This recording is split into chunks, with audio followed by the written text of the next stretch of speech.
Je m'appelle Vincent Bride, je suis verrier et je suis installé en région lyonnaise. Je pratique essentiellement le verre soufflé à la canne. J'essaye de développer toutes les techniques possibles et imaginables pour améliorer un petit peu mes compétences et aider les créateurs aussi à réaliser leurs œuvres. Je suis rentré à l'École supérieure des arts décoratifs de Strasbourg pour poursuivre mes études de design et c'est là que j'ai rencontré effectivement un verrier québécois. Quand j'ai vu le travail du verre, je me suis dit que c'était pour moi et que c'était comme ça que je voulais poursuivre ma formation. Le verre soufflé, le verre travaillé à chaud, c'est-à-dire en fusion, extrêmement sensuel. C'est une matière très douce, très tendre et on peut vraiment la façonner un peu comme un potier façonne en fait sa terre sur un tour.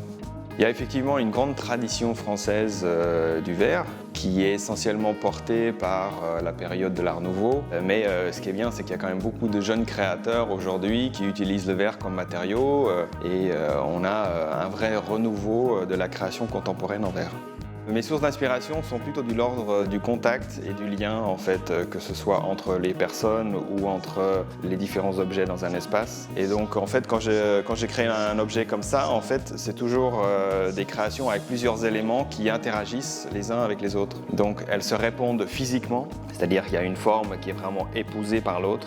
L'utilisation de l'argent à l'intérieur du verre, c'est un petit peu une marque de mon travail aussi. C'est aussi pour que l'objet lui-même, non seulement se reflète dans lui-même, mais aussi s'intègre mieux dans l'espace.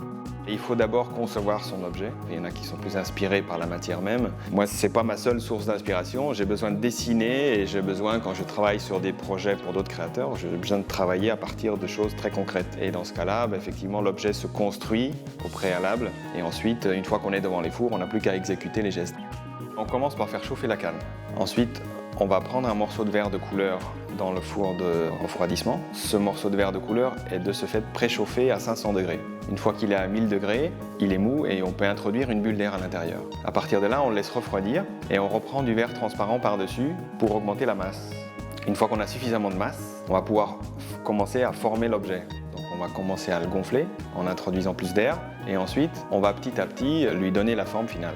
Une fois que l'objet est fini, on prépare la rupture pour le détacher de la canne.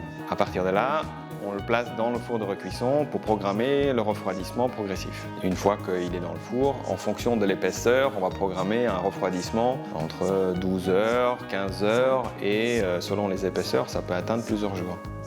J'ai eu énormément de chance dans mon parcours de rencontrer des verriers qui m'ont ouvert leurs portes, les portes de leur atelier et aussi les portes de leur savoir-faire. Donc à chaque fois que j'avais une question, j'avais une réponse en face. Personnellement, j'ai envie de rester dans cette logique-là.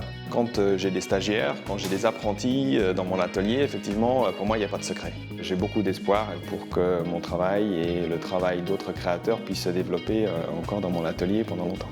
Moi, je pense que la notion de marché, elle est très importante dans notre métier. Ça fait déjà quelques années que je ne me limite pas au marché national. Ça fait à peu près 8 ans que je travaille beaucoup à l'export, et notamment en Asie. Et selon les années, je fais 70% de mon chiffre à l'export. L'artisan, si effectivement il a la conscience du marché qui correspond à ses produits, il peut perpétuer la tradition pendant très longtemps.